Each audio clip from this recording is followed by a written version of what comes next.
모의시험 2016년 1차 1문의 3번 문제입니다. 이 문제는 조례안 재의결에 관한 내용을 다루고 있고 지방자치법 제26조와 107조에 관한 내용이 주된 대상입니다. 그리고 관련 조례는 원자력 발전소 폐지에 관한 조례이며 이 조례가 조례 제정의 대상이 되는지 그리고 조례의 내용이 법률 우회의 원칙이나 법률 유보의 원칙에 반하지 않는지를 주된 검토의 대상으로 볼 내용입니다. 앞속에 있는 내용들은 헌법 문제입니다. 헌법과 함께 연결지어서 나온 문제이기 때문인데요. 자, 그리고 3번 문제가 우리 지방자치법 문제가 나왔습니다. 시당이 다수당을 차지하는 D광역시 의회입니다. 그래서 지방의회에서는 2016년 3월 24일 위 조약이나 법령의 위임이 없는데도 불구하고 2020년까지 관할 구역 내에 운행 중의 원자력 발전소 폐지를 내용으로 하고 있습니다. 이 조례의 내용이고요. 이 조례 D광역시 원자력 평화적 이용을 위한 원자력 발전소 폐지 조례안을 의결을 하였습니다. 이에 D광역시장이죠. 지자체장인 정은 2016년 3월 30일 위 조례가 법령에 위반된다고 주장을 하죠. 자, 하면서 D광역시의회에 제의를 요구하였습니다. D광역시의회는 2016년 4월 5일 조례안을 적법하게 재의결하였습니다. 자, 그래서 D의회가 조례안을 의결하였고 그 다음에 정지자체장이 이에 대해서 재의결을 요구하였죠. 그쵸? 그리고 난 뒤에 이 지자체장이 D광역시 의회의 재의결에 대해서 다룰 수 있는 소송법적 수단을 검토하시고 그리고 승소 여부에 관해서 논의하시오라고 나왔습니다. 그래서 다툴 수 있는 방법, 지방자치법상 소송수단 그리고 승소 가능성에 대해서 논의하도록 하고 있다는 것을 알 수 있습니다. 그래서 여러분들이 이 문제는 지방자치법에서 가장 전형적으로 많이 나오는 쟁점입니다. 그래서 잘 봐주시면 좋겠습니다. 네, 문제를 다시 보시면 D광역시장인 정이 D광역시 의회의 재의결에 대해서 다툴 수 있는 소송법적 수단을 검토하시고 승소 여부에 대해서 논의하십니다. 자, 지금 이 문제는 30점 배점으로 이루어져 있습니다. 따라서 30점 배점 중에 적어도 15점이나 또는 출제자의 의도에 따라서는 승소 가능성에 조금 더 비중을 둘 수도 있을 것 같고요. 그래서 또는 소송법적 수단에 약간 더 비중을 둘 수 있을 것 같긴 한데 제가 봤을 때는 비슷하게 비중이 이루어질 것으로 보입니다. 이 문제 같은 경우는요. 자, 그래서 이렇게 두 가지에 대해서 여러분들이 논점을 잡으셔야 되고, 자, 그러면 사실관계를 한번 전체적으로 정리해 보도록 하겠습니다. D광역시 의회는 조약이나 법령의 위임이 없는 상태에서 원자력 발전소 폐지에 관한 조례안을 의결하였습니다. 정 시장은 법령에 위반된다라는 사유로 재의결을 요구를 하였고 조례안을 재의결하였습니다. 이에 대해서 동일한 내용으로 조례안이 재의결되었기 때문에 이를 다툴 수 있는 지자체장의 소송법적 수단과 이를 다투었을 때 법령에 위반되는지 법령에 위반된다라는 것을 이유로 재의결을 요구하였기 때문에 이를 근거로 소송을 하였을 때 법령에 위반되는지 여부를 검토하시게 됩니다. 자, 그래서 여기에서 질문은 조례안 의결에 대한 소송법적 수단과 승소 가능성입니다. 그리고 문제의 대상은 조례안 재의결에 관한 사항이었고 근거는 지방자치법에 해당합니다. 자, 그래서 이 두 가지를 검토하시기 때문에 여러분들이 두 가지로 목차를 잡으시면 됩니다. 자, 문제의 소재, 소송법적 수단, 승소 가능성, 결론으로 목차를 잡으시면 되고요. 자, 소송법적 수단으로는 권한쟁의와 기관소송 가능성, 지방자치법 107조, 172조를 적용할 수 있는지를 학설과 판례 등을 통해서 보시고요. 승소 가능성은 결국은 조례가 법령에 위반된다는 것을 이유로 소송을 제기하기 때문에 지방자치법상 조례 제정에 한계가 있는지를 보게 됩니다. 먼저 조례 제정의 대상에 해당하는지 그리고 그 내용이 법률 우위의 원칙이나 법률 유보의 원칙에 반하지 않는지를 중심으로 검토를 하시면 되십니다. 네, 이제 답안을 작성하시게 되십니다. 답안을 쓸 때는 목차를 이제 큰 틀에서 논점의 정리, 소송법적 수단, 그리고 승소 가능성 그리고 결론 이렇게 잡으시고요. 그 다음에 이 두 개가 약 그 30점 중에서 논점의 정리와 결론 부분에 2, 3점 정도의 배점이 있다면 나머지 그 절반씩 정도 50%씩 정도는 여기에 있다고 보시면 되고요. 여기에 배점은 사실 더 작을 수도 있습니다. 자, 그러면 여러분들은 당연히 시간을 내용의 이 소송법적 수단과 승사 가능성의 내용에 가장 많은 시간을 사용하셔야 되고요. 그러면 소송법적 수단에서 이 문제에서 핵심적으로 묻고 있는 것이 무엇인지 여러분들이 보셔야 되는데, 문제 같은 경우는 뭐 지방자치법상 제소 가능성이 있는지를 묻고 있는 문제도 있을 수 있는데, 지금 이 문제는 소송법적 수단 전부를 묻고 있기 때문에 다른 소송법적 수단도 모두 작성을 해주셔야 되고요. 물론 그럼에도 불구하고 가장 중요한 것은 당연히 지방자치법 107조에 의한 지방자치법상의 제소 가능성이 가장 중요한 것으로 볼 수 있습니다. 자, 그래서 여러분들이 이 부분에 항상 초점을 맞추셔서 쓰셔야 되고요. 다른 부분에 더 많은 시간을 쓰시느라고 이 부분을 작성하지 못한다면 시간을 좀 비효율적으로 그러니까 더 효율적으로 쓸 수 있는 방법이 있다는 거 생각하셔야 됩니다. 따라서 만약에 여러분들이 보시고 시간이 정말 모자란다 그러면 이 부분을 중심으로 작성을 하셔야 되고요. 그럼 되도록이면 이제 모든 내용들을 함께 작성을 해주셔야 된다라고 생각하시고 답안을 쓰시면 되시겠습니다. 자, 소송법적 수단은 먼저 권한쟁의 가능성이 있는지도 보셔야 됩니다. 헌법 제111조 1항 제4호에서 국가기관 상호 간, 국가기관과 지방자치단체 간, 지방자치단체 상호 간 권한쟁의에 관한 심판을 할 수 있다고 하고 있고, 여기에서 당사자 능력은 국가기관과 지방자치단체만이 가진다고 하고 있습니다. 자, 그래서 사안에서는 D광역시장, 그 다음에 D광역시의회는 지방자치단체의 기관이기 때문에 지방자치단체가 아니기 때문에 권한쟁의가 불가능하다라는 내용을 적어주시면 됩니다. 자, 그리고 이제 기관소송의 가능성도 보셔야 됩니다. 자, 먼저 원칙, 그 다음에 지방자치법 107조에 의한 제소 가능성, 그리고 이 원칙과 지방자치법 107조에 의한 제소 가능성을 먼저 써주시면 되시겠습니다. 자, 그러면 이 구체적인 내용을 보실 때 여러분들이 항상 잘 활용하셔야 되는 것은 바로 법령입니다. 자, 특히 지방자치법은 법령에 의한 판단이 많이 이루어지기 때문에 법령을 꼭 쓰셔야 됩니다. 행정소송법 제3조 제4호에서는 국가기관 또는 공공기관, 공공단체 기관 상호 간의 권한존부 또는 그 행사에 관한 다툼이 있을 때 기관소송을 제기할 수 있고, 이 기관소송은 개인의 권리를 보호하기 위한 주관소송의 성격보다는 행정작용의 적법성을 보장하기 위한 객관소송적인 성격이 강하다는 내용을 적어주시면 되겠습니다. 그리고 행정소송법 제45조에서 민증소송 및 기관소송은 법률에 정한 자에 한하여 소송을 제기할 수 있는 법정주의를 선택하고 있다는 것도 적어주시면 좋겠습니다. 자, 그리고 이제 지방자치법 107조에 의한 제소 가능성을 보게 됩니다. 자, 제소의 요건, 제2요구를 하게 제소의 그 절차로서 지방자치법 제26조 3항에 의해서 지방자치단체의 장이 지방의회로부터 조례를 이송받은 이후에 이의가 있는 경우에는 제2를 요구할 수 있다는 내용을 쓰시고요. 그리고 26조와 107조의 관계를 써주시면 되겠습니다. 자, 요거는 기본 강의에서도 잘 여러분들이 정리하셔야 되는데요. 자, 제2 요구를 한 이후에 26조는 별도의 소재기의 규정이 없습니다. 그리고 107조는 재의결에 대한 대법원의 제소를 할 수 있음을 규정을 하고 있습니다. 그렇다면 107조에서는 지방의회 의결사항을 제한하지 않고 있고, 조례안도 지방의회 의결사항이며 그리고 107조 2항과 26조 4항은 제2요건도 동일합니다. 따라서 26조에 의한 재의결에 대해서도 107조 3항에 의한 대법원의 제소가 인정된다고 볼 수 있고, 그 내용이 대법원의 입장과도 동일합니다. 그래서 요거 꼭 참조해서 작성해 주시면 좋겠습니다. 그리고 172조에 의한 집행정지도 인정이 됩니다.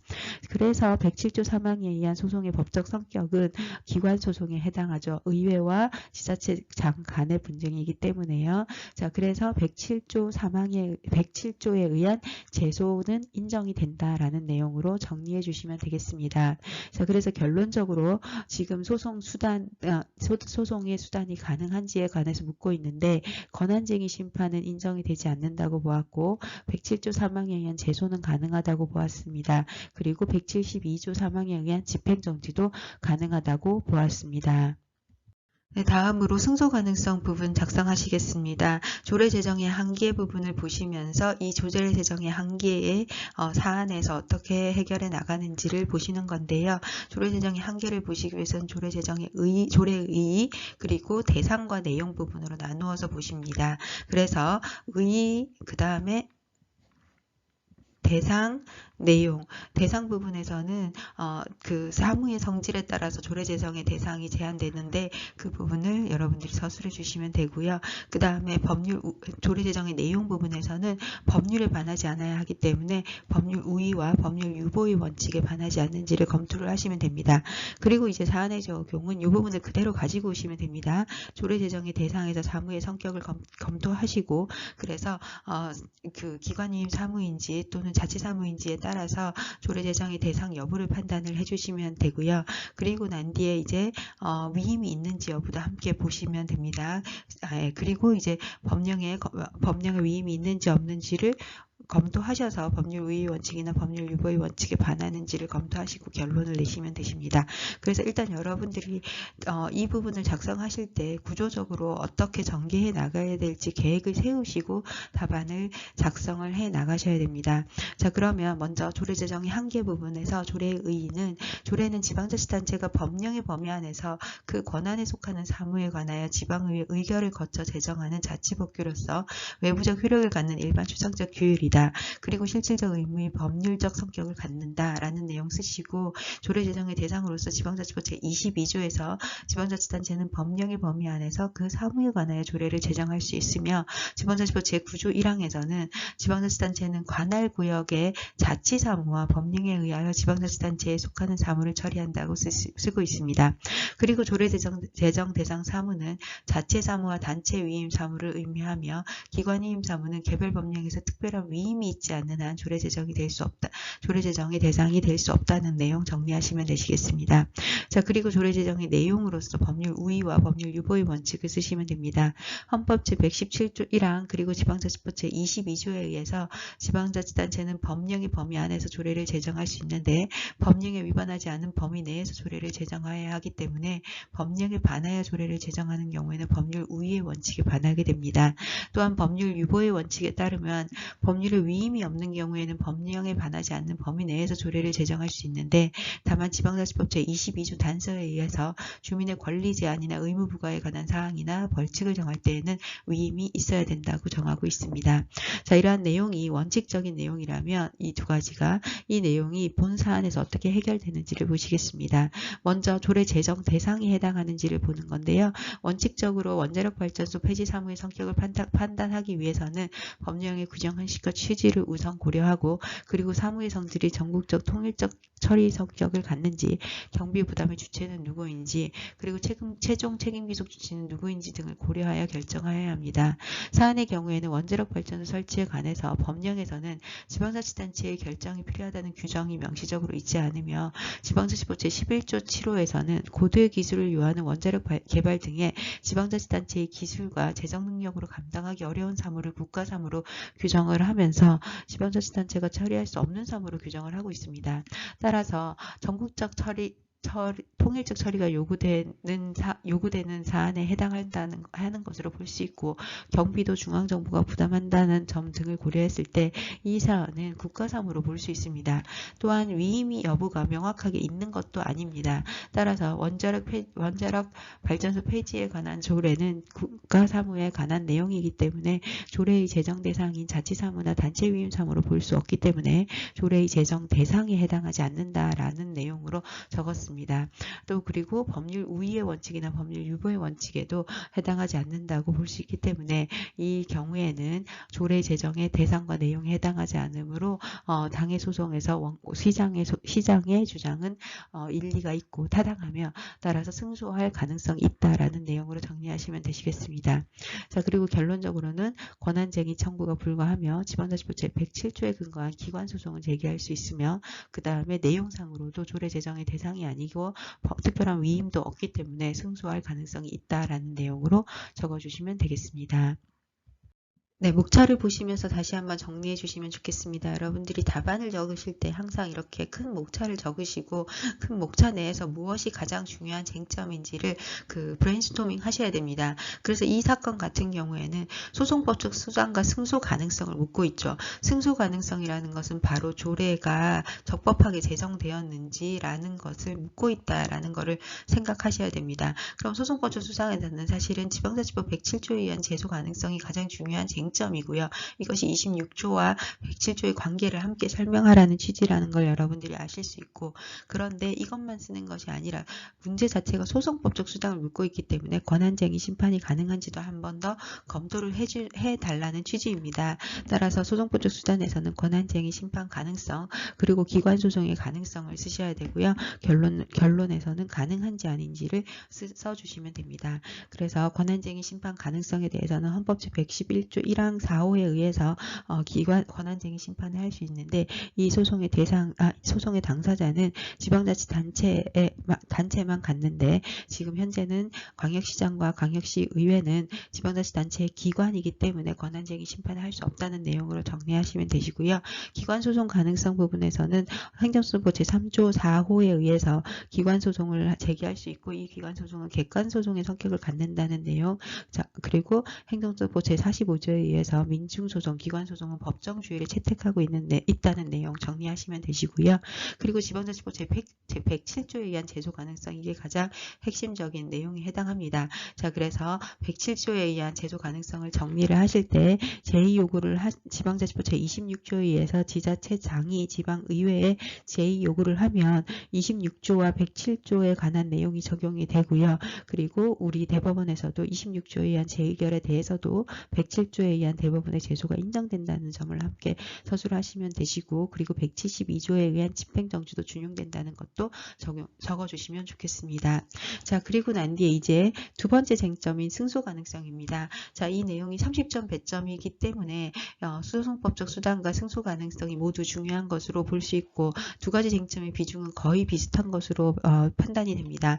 자, 그러면 조례제정의 한계는 크게 조례제정의 대상과 내용으로 볼 수 있고, 특히 이제 지방자치법 제22조에서 지방자치단체는 법령의 범위 안에서 그 사무에 관하여 조례를 제정할 수 있다고 하고 있고, 그 사무라는 건 결국은 자치사무와 단체위임 사무를 말하기 때문에 기관위임 사무인 경우엔 조례 제정의 대상이 아예 되지 않는다라는 것을 볼 수 있고요. 그리고 조례 제정의 내용은 당사자가 법령에 반하는지 여부를 기준으로 소송을 제기하고 주장을 하고 있기 때문에 법령에 반하지 않는지를 보기 위해서는 법률 우위의 원칙, 법률 유보의 원칙을 기준으로 판단하고 있다라고 볼 수 있죠. 그래서 여러분들이 지방자치법 제22조 본문에서 법령의 범위 안에서 조례를 제정할 수 있다. 그 다음에 지방자치법 제22조 단서에서 국민의 주민의 권리 제한이나 의무 부과에 관한 사항의 경우에는 위임이 있어야 되고, 그 다음에 위임이 없는 경우에는 법률을 방하지 않는 범위 내에서 조례를 제정할 수 있다라는 한계가 적용이 된다라는 것을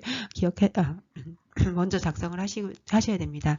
그리고 난 뒤에 이 내용을 바탕으로 사안에 적용을 하셔야 됩니다. 자, 그러면 이 문제에서 여러분들이 당연히 사무가 지방자치단체의 자치사무와 단체위임 사무만 조례 제정의 대상이 되기 때문에 또 항상 나오는 게 바로 사무의 구분에 해당합니다. 사무를 구분하실 때는 원칙적으로 당의 사무가 법령의 규정의 취지와 형식과 취지를 우선 고려하고, 그리고 사무의 성질을 보아서 전국적 통일적 처리가 요구되거나 경비 부담 주체가 누구인지, 그리고 책임 기속 주체가 누구인지를 기준으로 판단을 하게 되고, 원자력 발전소 사무인 경우에는 사실 국가사무적 성격이 강하다는 것을 여러분들이 잘 알 수 있는데, 그것을 좀 논증을 해주시면 좋겠습니다. 그래서 지방자치법 제11조 7호에서 고도의 기술을 요하는 원자력 발전에 대해서는 국가사무에 가깝다라는 취지로 설명을 하고 있다는 거 써주시고요. 그리고 사무의 성질을 봐서도 법령뿐만 아니라 사무의 성질 두 가지 모두 다 논증을 해주시면 좋겠습니다. 자, 그래서 사무의 성질 측면에서도 전국적 통일적 처리가 요구되고 경비는 국가가 부담하고 있다라는 거 서술하셔서 이 사무는 원칙적으로 기관위임 사무이기 때문에 조례 제정의 대상 자체가 되지 않는다라고 보는 겁니다. 그리고 이제 이것이 법률에 명확한 위임이 있는 것도 아니다라는 것을 작성해 주시면 좋겠습니다. 물론 두 가지 다 중요한데 이 사안에서는 아예 대상이 되지 않기 때문에 이 부분은 명확하게 논증해 주시고 그리고 이 부분도 함께 서술을 해 주시면 좋겠습니다. 그리고 이제 결론 부분에서 원자력 발전소 폐지에 관한 조례는 국가 사무에 관한 내용이기 때문에 일단 국가 기관 위임 사무인 경우에는 조례 제정의 대상이 되지 않으며 법률에 특별한 위임이 있는 것도 아니기 때문에 당해 사안은 법령에 반할 가능성이 있고 이에 따라서 승소할 가능성이 있다라는 취지로 결론을 내려주시면 되시겠습니다. 네, 여러분들이 답안을 한번 써보시고 난 뒤에 다시 한번 논점을 정리하시고 쟁점을 분석하시고 사안을 적용하는 방식으로 꼭 정리를 해주시면 좋겠습니다. 이게 변시에 관한 여러 문제를 풀어보는 것도 중요한데 일단 논리 구조를 여러분들의 머릿속에 확실하게 넣는 것이 굉장히 중요하기 때문에 이렇게 설명을 드리고요. 자, 먼저 논점을 정리하시면 당해 사안에서는 두 가지를 묻고 있죠. 소송법적 수단과 그리고 승소 가능성을 묻고 있습니다. 그래서 여러분들이 이제 먼저 소송법적 수단을 정리하시고 그리고 승소 가능성을 정리하시면 되는데 소송법적 수단은 크게 두 가지였습니다. 권한쟁의 가능성과 기관소송 가능성이었고 권한쟁의에 관한 것은 헌법 제111조에 관한 내용이었고 기관소송에 관한 것은 지방자치법 제107조에 관한 내용이었습니다. 자, 그래서 권한쟁의에 관한 내용은 소송의 주체가 지방자치단체인 경우에 가능한데 현재는 지방자치단체의 장이나 또는 지방의회이기 때문에 이 두 지방의회나 지방자치단체는 지방자치기관이기 때문에 소송의 주체가 될 수 없다는 내용으로 정리하시면 되고 기관소송의 가능성 같은 경우는 지방자치법 제26조 3항에 의해서 기관소송을 제기할 수 있고 죄송합니다. 제의를 요구할 수 있고 그 다음에 지방자치법 제26조와 107조에 의해서 소송을 제기할 수 있도록 규정을 하고 있고 이 해석상 가능하고 우리 판례에서도 가능하다고 보고 있다라고 정리하시면 되겠습니다. 자, 그래서 결론적으로 지방자치법 107조 3항에 의한 제소는 가능하며 지방자치법 172조에 의한 집행정지 규정도 준용된다라는 내용으로 정리하시면 됩니다. 자, 그리고 이제 승소 가능성을 묻고 있습니다. 승소 가능성은 조례 제정의 한계에 관한 내용이며 조례의 의의를 먼저 쓰시고 그 다음에 조례 제정의 대상과 그 다음에 조례 제정의 내용상의 한계를 쓰시면 되겠습니다. 자, 이게 원칙적인 부분을 쓰시는 부분이고요. 그 다음에 여러분들은 이 내용을 기준으로 해서 사안의 적용까지 함께 써주셔야 됩니다.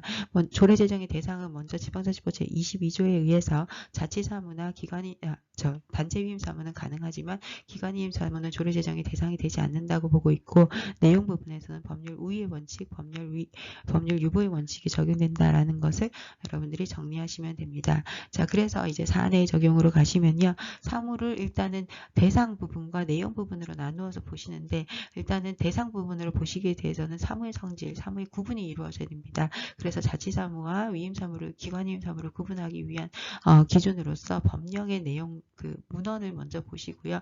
그 다음에 그 사무의 성질을 보시게 되죠. 그래서 법령의 규정과 규정 형식과 취지를 우선 고려하고 그 다음에 사무의 성질이 전국적 통일적 처리를 요하는지 경비 부담과 책임 기속 주체는 누구인지를 기준으로 판단을 하시게 된다라는 거 작성하시고요. 그리고 이제 당해 사무의 법령을 보시면 됩니다. 그래서 지방자치법 11조 7항에서 고도의 기술을 요하는 원자력 발전 등에 관한 내용을 국가사무로 서술하고 있다는 내용을 쓰시고 성질상으로도 봤을 때 비용은 국가가 상당 부분 부담하고 있다.